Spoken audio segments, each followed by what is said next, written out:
So the first of our challenging topics this morning is revising the social principles. And I think I know your panel, but briefly, Dr. Susan Henry-Crowe, the General Secretary of the General Board of Church and Society, the Reverend Neal Christie, Assistant General Secretary, General Board of Church and Society, and Dr. Randall Miller, a member of the General Board of Church and Society. So I am going to turn this over to them. Thank you so much. This is much more fun than just a challenge. When participating in the listening sessions on the social principles that we held in 7 parts of the world, a colleague from Nigeria said, "The social principles help us as United Methodists address issues in our communities that we could not address without them. They give us guidance, clarity, and the church's voice." The social principles are the voice and guidance of the General Conference for the church living and working all around the world. There are 73 statements of principle, which I bet most of you did not know, are the teachings and the ethical guidance of the church on a variety of social issues. John Wesley was the voice and the visionary and the promoter of justice around social concerns of his day. You remember child labor, and now it's trafficking, prison reform, fair wage, ministry with the poor, care for all of God's people, health, peace, and justice. A young college student said to me, "I wish I had known the United Methodists had social principles." These principles make me really want to renew my commitment to the United Methodist Church because I am committed to working for justice. And we all know that the social principles are not as inclusive or as comprehensive as they might be. At times, they are too specific. At times, they are too narrow for cultures and societies around the world. And at times, they just need to be redone. Some of the categories need revision. Over the last few quadrennia, we have done hundreds of trainings around the world, but following the request of the 2012 General Conference and the direction of the Connectional Table, Church and Society established 7 listening sessions across the regions, jurisdictions, and conferences around the world. We were committed to involving a wide spectrum of voices. Different from the trainings, the listening sessions were to listen to what people in churches said about what the social principles mean. The voice of the church was strong. Listening and sharing with one another of these 7 groups determined that the social principles should be revised. The Board of Church and Society is committed to continuing an inclusive, representative, open process to bring to the 2020 General Conference newly written social principles.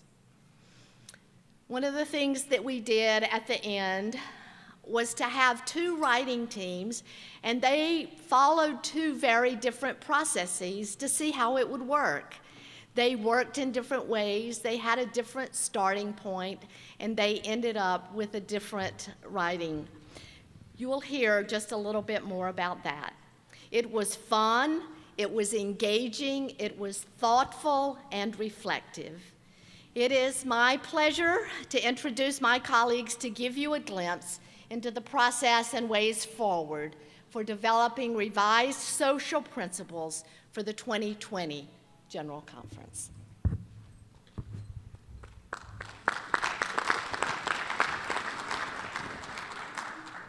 Good morning. My name is Randall Miller, and as a United Methodist member from the Western jurisdiction, it's really good to see you all here in Portland. This morning, I think we're not going to do anything more challenging than to walk you very quickly through the process and structure and proposal around revising the social principles over the next quadrennium. And we want to tell you a little bit about what has already happened. So if you're gearing up for kind of a substantive conversation around the social principles, we're not doing that this morning. So relax and follow with us through the process.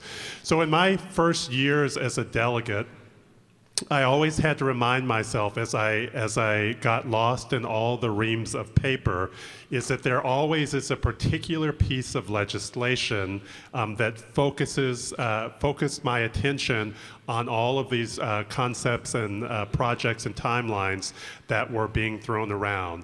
So in this case, write this down because I know you haven't read it yet.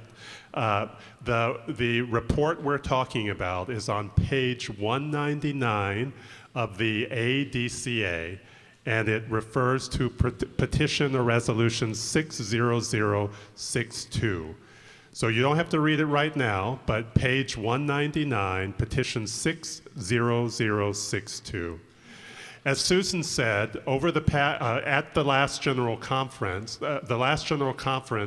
passed a resolution or a petition to explore a potential revision of the social principles.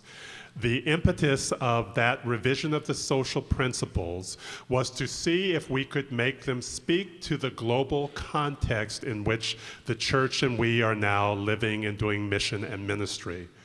The last major revision of the social principles, I believe, Neal Christie, was in the 1970s. So this is the first major revision of the social principles during that time. In looking at the enormity of the task that the last General Conference gave to the General Board of Church and Society through the connectional table, we decided to break the stages of the revisions of the social principles into two phases. Before this upcoming General Conference, phase one was all about listening and learning. We did 7 consultations through the central conferences and 2 in the US, asking people, how do the social principles inform your life, mission, and ministry today as United Methodist? And then we said to them, if we could make the social principles more globally relevant and speak to the issues and context that shape your mission and ministry, how would you like us to do that? The result were very powerful testimonies and witness about how the social principles shape, influence, and guide ministry and mission in many places around the globe. Particularly in the central conferences, in the 2 consultations that I participated in Maputo and in the Philippines, powerful stories of how the social principles guide people's life, mission, and ministry and justice making in those places. But we also heard that there are certain portions of the social principles that are perhaps not quite as relevant. One of the examples that sticks in my mind is when a member of a participant in Maputo said to me, reading from the social principles, this says that we ought to aspire to the painless killing of animals. Can you explain to me how you kill animals painlessly? So some of this is about language. All of us, I think, for example, would say that we're opposed to animal cruelty, but we have to make the language clear in some cases and the values and principles clear to give adequate guidance. I think if I push this button right, a clip will show some of the powerful testimony and witness that we experienced through the 7 consultations we did over the last 4 years.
Beautiful. That's nice, peaceful music. So if you look at the petition and the report when you have the opportunity, you'll see that the coming of the 2016 General Conference marks the end of the early listening and consultation phase. And you'll see that at the end of the report, there's a petition requesting the General Conference to establish a committee on the revision of the social principles for a worldwide UMC. So if you think through this simply, now that we've done the 7 earlier consultations and listening journeys in the previous 4 years, the next 4 years will be really the concentration of the work, the substantive work of revising the social principles. The petition asks again for the creation of a committee on the revision of the social principles with 12 members. It informs us that that committee will be staffed by the General Board of Church and Society. It tells us that the committee will be empowered to determine the process for revising the social principles. And then it suggests that after some substantive work has been done in terms of revisions of the social principles, a number of public hearings will be held prior to the 2020 General Conference, in which people throughout the church, similar to Phase 1, will have the power and ability to comment, make recommendations for additions and changes to the proposed drafts of the social principles. All of that will then, the substantive revisions of the social principles then, will come back to the 2020 General Conference. And it's at that General Conference that we'll ask delegates to weigh in on the substantive changes to the social principles. So hopefully that layout of Phase 1 already concluded, Phase 2 launching in terms of forming the committee, doing some careful revisions and thinkings about the process, and then sharing potential drafts with United Methodists around the globe is very clear to you. I think, if I remember right, according to our agenda, we want to involve you in the process of, or give you a sample of the process we used in all of the Phase 1 of the consultations. So if hopefully you have on your long tables, I don't know if these are the same long tables we're going to be using at General Conference, but it's good practice.